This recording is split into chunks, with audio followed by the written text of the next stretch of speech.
All right, welcome back to the Copywriters Podcast with your host, the world's greatest copywriting coach, David Garfinkel. David, how are you doing today, man? Good, Nathan. How are you?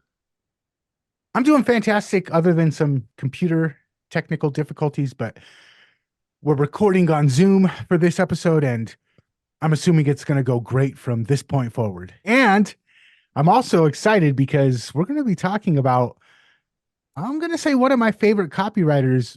One of his pieces is what actually got me interested in the psychology of sales letters, sales videos in particular. And so I'm excited about today's episode. Excellent. Well, this is an Old Master series, and it's the only Old Master I can think of who is a friend of mine. Not a great personal friend, but a good friend. One of the first two books I devoured and then recommended to people who bought my first course was by Old Master Joe Sugarman, who passed away 2 years ago. And the book was called Advertising Secrets of the Written Word. Mhm. Just about everything in that book is valid today, and Sugarman writes like a friendly human being, not like an imposing overlord of advertising. It's a very easy book to read, but it's chock full of detailed, high-powered value. So today, as we continue our streak of Old Masters series episodes, we're going to talk about the book and talk about Joe. And the good news is the whole book is available for just in dollars, much less not counting inflation, available for less than half of what I paid for it in 1999. And I marvel at how much good stuff he was able to get in there. We're going to cover some of his most important points today. Just as soon as we cover this, copy is powerful. You're responsible for how you use what you hear on this podcast, and most of the time, common sense is all you need. But if you make extreme claims, and if you're writing copy for offers in highly regulated industries like health, business opportunity, finance, you may want to get a legal review after you write and before you start using your copy. My larger clients do this all the time. Now, somebody on LinkedIn wisecracked that I should also say, with great power comes great responsibility. So I think what have we just done? Wandered into the Marvel multiverse or something? We do. I got a real quick question. Two things actually before we start the show. Uh-huh. Um, I don't know if it's the same book or not, but one of the very first books that I got on copywriting, it's in the background, the Adweek copywriting handbook. It is the same book, and Okay. I'll talk about that. Yeah. Okay. And then the other thing I wanted to say was the Blue Blockers campaign was one of those campaigns that I just studied and studied and studied because it was one of those things that captivated me. I was like, how did this guy put together this whole presentation that has me completely sold on something that was, I mean, copywriting for something that's kind of familiar is easy. Copywriting for something that is brand new and revolutionary, difficult. And he pulled it off. And so that was why I was a huge fan of his stuff very early on. So I'll shut up now and I'll let you jump back into it. Okay, and I'm glad you brought up blue blockers. We're going to talk about it just a little bit later. But yeah, he had an engineering degree, but he sort of had the mind of a screenwriter Mhm. as well as a marketer. Um, in fact, let me talk about that. In his obituary in the Chicago Sun-Times 2 years ago, his daughter April, and I'm quoting the newspaper article here, quoting April, she said her father's vivid imagination was evident in his parenting. When she and her sister were little, she said he would tuck them in with elaborate bedtime stories, big budget productions of the mind that Mhm. often referenced some event from his daughter's day. So, out of the family, back into the business, Joe gave a seminar in 1977, right? That's almost 50 years ago, or almost 60 years, 50 years ago, Almost almost 50. 50 years ago, for $2,000. I went to one of those little inflation calculators on the internet. That would be a little more than $10,000 today. So a lot, right? He had a pretty interesting testimonial in the book from legendary copywriter Joe Carbo, the guy who wrote The Lazy Man's Way to Riches. And this is what Carbo said about the seminar to Joe Sugarman. He said, "You did two things right. First, you charged $2,000. This clever device guaranteed the quality of the participants and assured you of their rapt and undivided attention. Second, you gave them their money's worth. I did only one thing right. I came." That's a pretty powerful testimonial, if you ask me. So from 1977 to 1998, Sugarman ended up giving the seminar 16 times, and it was always a small group, so he could interact with people, answer questions. Then in 1998, he stopped giving the seminar and he wrote the book, which is essentially what he covered in the seminar in book form. And that book is the one we're going to talk about today. I would say it's really one of the most valuable books on copywriting ever written.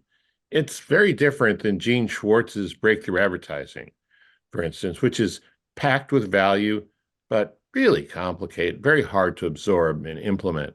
Or Claude Hopkins' Scientific Advertising, which is also extremely valuable, but dry as dust. Sugarman seemed to have a fun gene that a lot of people in our industry either don't have or have majorly suppressed. And don't get me wrong, I have fun friends in direct response, but no one I can think of is as wild and imaginative as Joe Sugarman was. He sold practical products and whimsical products. Mickey Math was, and I quote him here, a tongue-in-cheek ad that pitched a business executive a children's calculator and bombed. Didn't do very well. Pickle Power was an ad not for the pickle, but for the power, a set of unusual rechargeable batteries and a battery charging system. And then there was Juki Uki, an electric typewriter. He wrote in the book, "What do you do when someone hands you a great high-tech product, but the product does not have a very high-tech name? Simple. You play up the fact that for the sophisticated product you're selling, the name is rather stupid." He added, "The product did well, but we may have offended a few of our customers in the process." That was before canceling and all that stuff. Um, the book was originally published as Advertising Secrets of the Written Word by Sugarman's company, Del Star Books, in 1998, and it sold for $40. I bought it in 1999. And you can actually see my review of the book. It's the second one among 59 reviews on the Amazon page for the original book. But lucky for you, and turns out lucky for Nathan, the book was reissued in 2006 as the Adweek copywriting book. And you can get it on Amazon now for $15. Same book, new title, new publisher, lower price. We'll include a link to get the new book in the show notes. And on a personal note, as I mentioned before, Joe became a friend of mine. We spoke together from the stage a few times. Long time ago, Joe Vitale and I had a little pre-podcast series, and Joe was kind enough to be a guest on that. And Joe was also kind enough to leave a strong positive review for my book, Breakthrough Copywriting, which is also very easy to read and valuable in its own way. So today, with Advertising Secrets of the Written Word, also known as the Adweek Copywriting book, we're going to dip into just 3 of the dozens of powerful ideas in the book, and then we'll go deeper with our own examples and comments. One important point, Sugarman wasn't just a copywriter who wrote for big publishers. A lot of the famous copywriters, they were essentially contractors. They didn't have the same kind of skin in the game that Joe did. He was an entrepreneur who wrote and he mailed with his own money when mailing was the way you did it, and the only way, really, or placed ads with his own money. He was a guy who fought the battle with the FTC. He introduced blue blockers, sunglasses to the world, and he really knew his way around direct response copywriting, having been there and done that. So the first point we're going to cover in our whirlwind tour of his seminar is sell the concept, not the product. Now, this is when he says concept, he's basically talking about USP or big idea, hook. But Sugarman, who sold a lot of cutting edge products himself, pointed out the one exception, the important exception to this rule, when the product is so unique or so new that the product itself becomes the concept, Mm. concept being the big idea. He gives the example of digital watches. His company was a pioneer in marketing these, and he says he could barely keep them in stock. They didn't need a new concept. The words digital watch were enough. Now, I'll give you an example of a concept.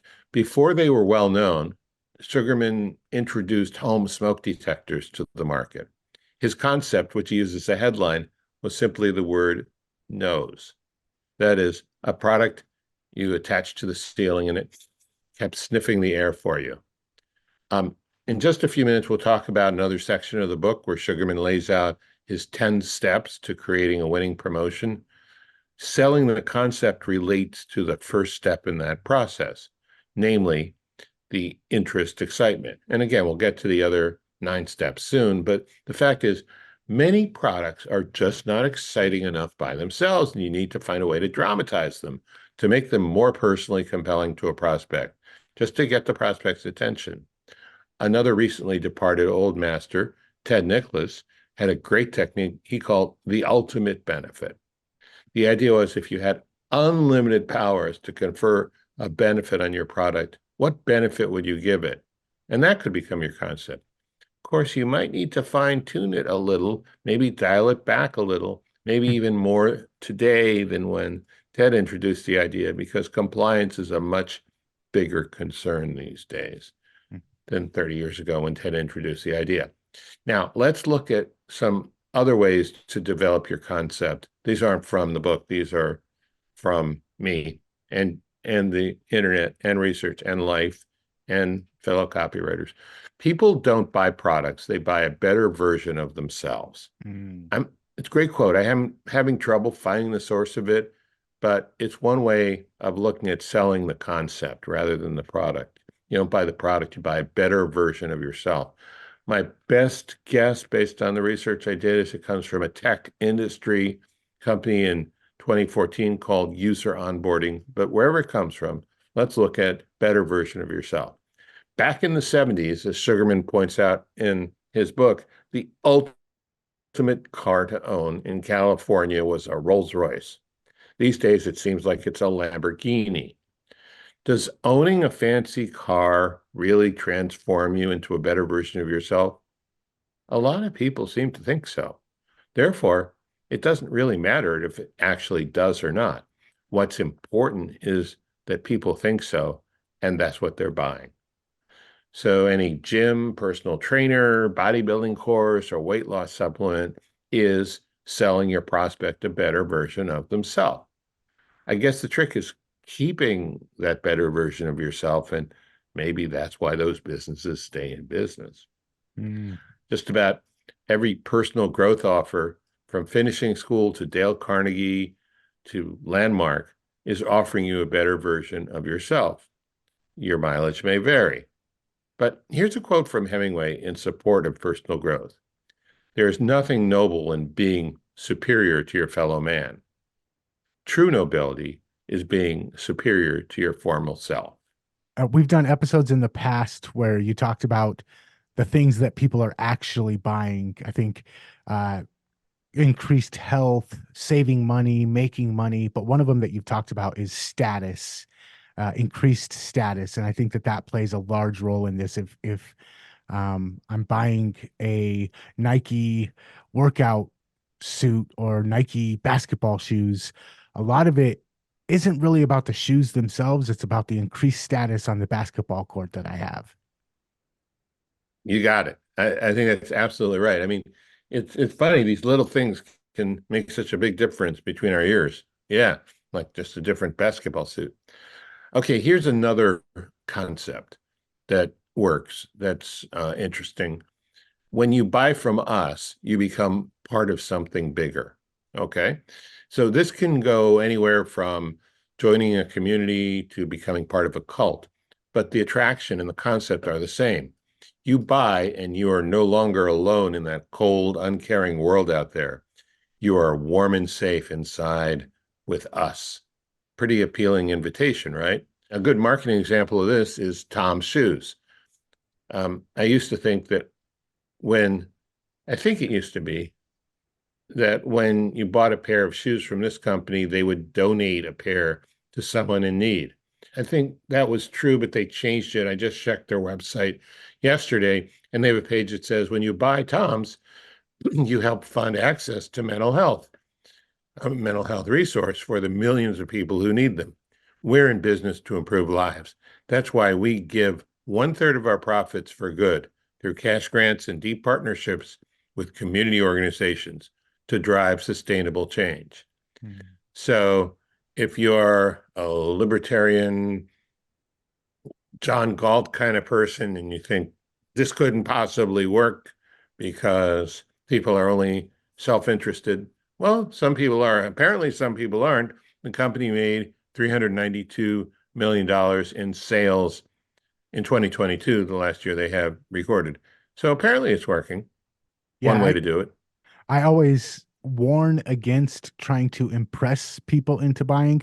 We're such a great company. We're so cool. We started back in 1959. I always warn against trying to impress people into buying, but when it's a shared value, when it's, hey, when you buy with us, you're supporting and helping us support something that a value that we both have in common, then it's more about the buyer. It's not Tom Shoes helps support mental health issues. It's you by being a customer of Tom Shoes, you are being the superhero. You're the one helping support the fight against this cause, or helping put shoes on the feet of people in third world countries. It's something that Tom Shoes is doing, but it's something that they're allowing you to be part of. You're now the hero in the story. Yeah, absolutely. Shared values is like huge in so many ways. So I'm glad you put it in those terms. So here's another way you can use a concept. A concept can be a story. A Nielsen study found that 63% of consumers prefer to buy products and services that have a compelling brand story. And this statistic underscores the effectiveness of selling a concept or story rather than focusing solely on the product. And this is, of course, the perfect opportunity for me to remind people to get my book, The Persuasion Story Code. Get my book, The Persuasions. Yes, you're getting sleepy. You're getting okay. There are many examples of concept being a story, and I'm going to give a real old school one because it's kind of fun. Back in the 60s, Green Giant gained a lot of ground in the canned and frozen vegetable market with a TV commercial that told a story beginning with a song that goes, in the valley of the jolly, ho, ho, ho, green giant. Then you would see little gnomes running around harvesting green beans and chopping them at just the right angle on a green bean conveyor belt. The story was corny, and yes, they sold Niblet's brand corn too, but it worked. These days, people don't know about the conveyor belt, but you know, the Jolly Green Giant even turned into a popular song by the Kingsmen. Mm. And you can find it on YouTube if you're a Green Giant curious. Okay, a more recent example of the story being the brand, being the hook, was Jay Peterman, who both tells stories, wild, adventurous stories in his mail order catalog, and was featured kind of because of that on the TV show Seinfeld because of his swaggering reputation. Mm. I'm just gonna add, Jay Peterman also does a great job of telling stories about you. I know that a lot of the stuff on their website, the copy, is less about the product itself and more about what buying the product says about you. And they usually do that through a story about an adventure on a yacht or an adventure of espionage across multinational borders. They do a great job of intertwining stories into their copy like that. Yes, they do. All right, so let's move to our next topic from the book, which was the logical progression of a sales message. And Joe broke down one of his ads. He was selling a computerized pinball machine in 1977 for $797, which is about 4,200 today. And on page 96 of my edition, there was a little flow chart, had 9 sections where he was basically mapping his copy process. And I'll just read you the steps. 1, interest, excitement. 2, drama. 3, why different? 4, how to play, because it's a pinball machine. 5, unique features. 6, justify the purchase. 7, lasting play value. 8, service. And 9, ask for action. Now, even if you don't have the book, you can find a copy of the ad. If you want to see it, just Google Joe Sugarman Bali Fireball Swipe. Bali, Bally, Fireball Swipe. Anyway, the 9 steps I just read to you make up a pretty good template with a little tweaking for any ad. What makes this part of the book great is that he explains the psychology of each section of the ad. And this is only 2 pages of a 300-page book. That's the kind of value that's in it. What I want to focus on is how this flow chart starts, this map starts, and where it finishes. Because I've seen a lot of mistakes, even with some of my more advanced clients on this point. Notice it starts with interest, excitement, and the next step, drama. It ends with step 9, a call to action.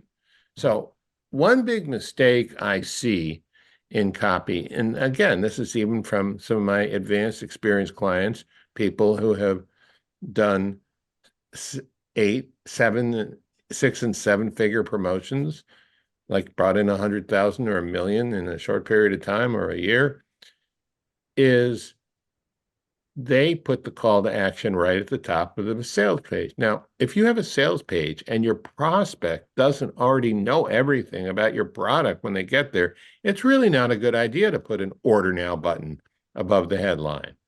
And I think people do this maybe because they're nervous or too much in a gung-ho, sell at all cost mode when they do it, but it's a mistake. Could cause people to click away. Like, why are you asking me to order when I don't even know what you're talking about? Now, if they already know the product and they're ready to buy, then it can work. When your product is well known, if you have an iPhone and everybody knows the iPhone, brand new, sells for $800 and you're selling it for $600, you can put the iPhone, a picture of the iPhone, a price, and they'll buy it. You can sell it, assuming it's legal. I'm not sure why you would, but that would work. So any thoughts about asking for the order too soon? Yeah, I have found that the way that I'm driving traffic impacts this a lot. If someone's going to my sales page after a 45-minute webinar, I can get away with having the call to action up higher. If they're going to my sales page after a 5-minute ad that does a really good job of selling in the ad, then I can get away with it. But if it's just a quick lift ad, like, hey, click here to learn more, or if it's just a lift email or something like that, where I don't do very much selling in the ad itself, and the most of the selling is done on the sales page, then I need a longer sales page and I need to put that call to action lower down. So I think the pre-framing, did the ad do a lot of selling? Did the webinar do a lot of selling? And like you said, did that piece that came before do a lot of informing? Are they informed? Are they aware when they hit the sales page? Then you can get away with having the call to action up higher. But if not, you definitely need to have it down lower. Yeah, that's a great point. So I guess a good question would be, how much of the selling has already been done before they get to the page? Mm-hmm. And if it's enough of it so you can put an order button pretty high up top, then that's okay. The mistakes I'm talking about involve when there hasn't been a 45-minute webinar, which I would call the sales letter, or a 5-minute ad, which I would call the sales letter. But another mistake is people present the offer before they've established the need for the offer in the prospect's mind. Mm, People need to first understand why they need your offer. And sometimes the best way to help them see that is to dramatize the need or the problem that it solves in a story. Remember, you are super clear on why they need it much more than your prospects are. mm. And I guess this gets to the curse of knowledge problem a lot, right? Yeah, the curse of knowledge is definitely something we as copywriters and business owners need to always be aware of. Okay, and so the third big problem I see with sequencing, it's not even sequencing, it's something missing, is claims without proof. And this is just a huge mistake people make. Joe Sugarman didn't make it. He was very chatty and otherwise casual and expansive and fun in his ads, but they were carefully constructed to prove his points. And Nathan, you were talking about the blue blockers. Here is one paragraph from his ad with the headline Vision Breakthrough from 1986, the first ad he did for blue blockers. When I received the sunglasses and put them on, I couldn't believe my eyes. I kept taking them off and putting them on again to see if what I was seeing was actually sharper or my imagination was playing tricks on me. But my vision improved. It was obvious. I kept putting on my $100 pair of sunglasses and comparing them. They didn't compare. I was very impressed. Everything appeared sharper, more defined, and indeed had a greater three-dimensional look to it. But what did this product do that made my vision so much better? I found out. Now, those are claims, very interesting claims, but they're claims. And after one paragraph about theories that the color blue might actually make people depressed, he goes on to explain how and why the glasses work. And the following two paragraphs are straight up proof. Sugarman explains how the glasses filter out blue and ultraviolet light and how the blue light affects the eye and makes it harder to focus, and the danger of ultraviolet rays, which these glasses protect you from. And that's just one part of the ad, but it's all interesting. And Sugarman knew how to use proof to sell stuff. If you don't, you could do far worse than to study what he did in his ads to prove his claims. And the book contains a mini swipe file ready for you to review. Mm. Yeah, all I remember is this was back in the early 80s, maybe mid 80s, and infomercials were the way that television companies filled up empty space a lot of the times.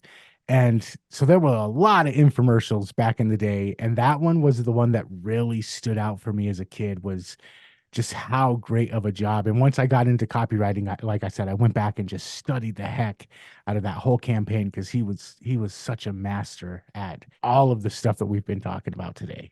So the next part from his book is about children in copywriting. And before we get to this, Nathan, I want to ask you a couple questions. I hope it's not too personal to reveal that you have a cat.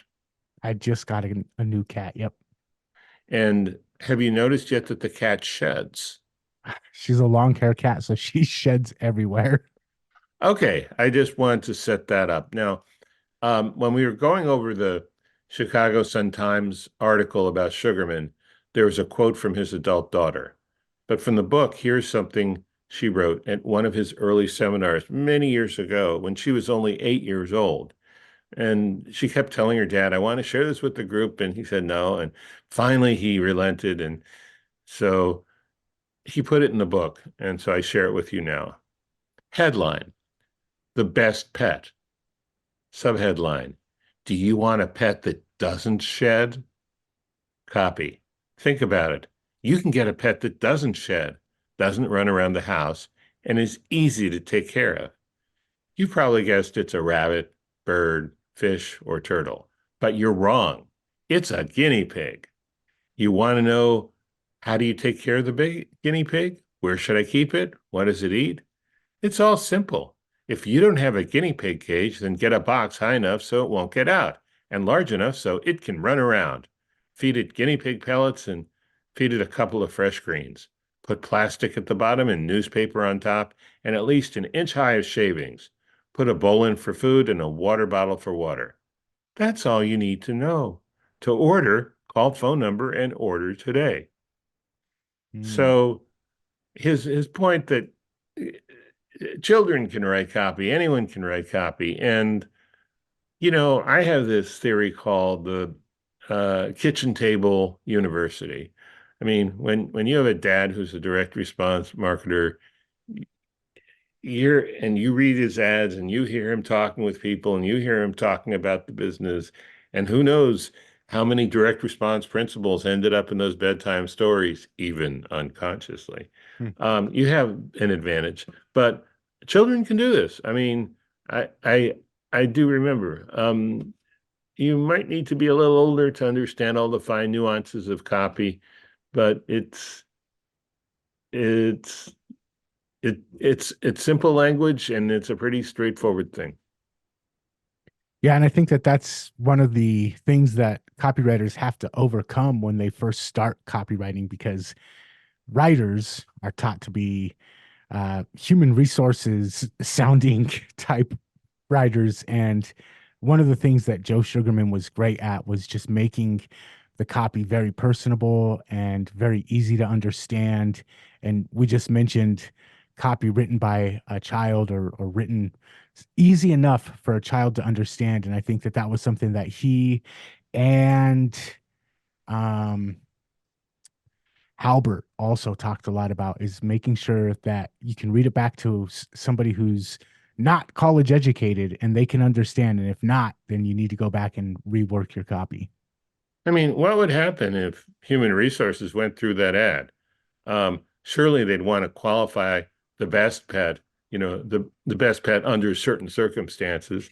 And what about all the pets that shed? Would there have to be some ennobling statement about them too? But it's just that some people, I mean, anyway, enough. All right. Let's do a recap. And anything else you want to say before we do a recap? No, I've just really enjoyed all of this stuff that you brought in this episode. It's a great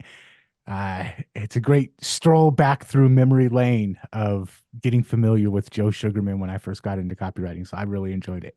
Yeah, truly a unique, wonderful guy. So three main points. Number one, come up with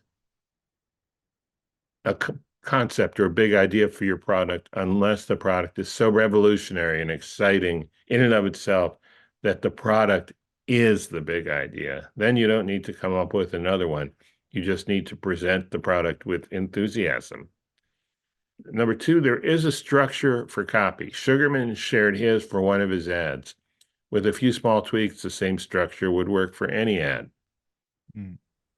And number three, I'm going to say, when a child grows up with a direct marketer as her father and attends a high-priced exclusive copywriting seminar, and her dad is an extremely gifted teacher, those are three conditions. Even an 8-year-old can write decent copy. I'm just going to also add, as we're out of here, the version that I have, the Adweek copywriting book. It has a lot of where he goes through and breaks down the psychology of his. It's not just that one example. And that's one of the things that I love the best about it, because I'm always trying to figure out what's going on in the reader's mind and how can I take them from step to step. And he does a great job in and not all of his examples, but a lot of his examples. He approaches it from that point of view, which is what really I dug about the book. Yeah, I mean, he was charging the equivalent of $10,500 for this seminar, and he was bringing a not a lifetime, but many years of successful business experience, in one of the toughest businesses in the world, and he was a good teacher, and he really cared. He really put a lot into it, and yeah, so I like the book for the same reason too. Okay, so Adweek copywriting book is what we were talking about today. We'll have a link for it in the show notes if you want to check it out. And if you want to get the show notes, head on over to copywriterspodcast.com. And while you're there, make sure that you subscribe and find us on your favorite podcast app. Leave us a rating, a review. That would be very helpful. And until next time, we will catch you later. Catch you later.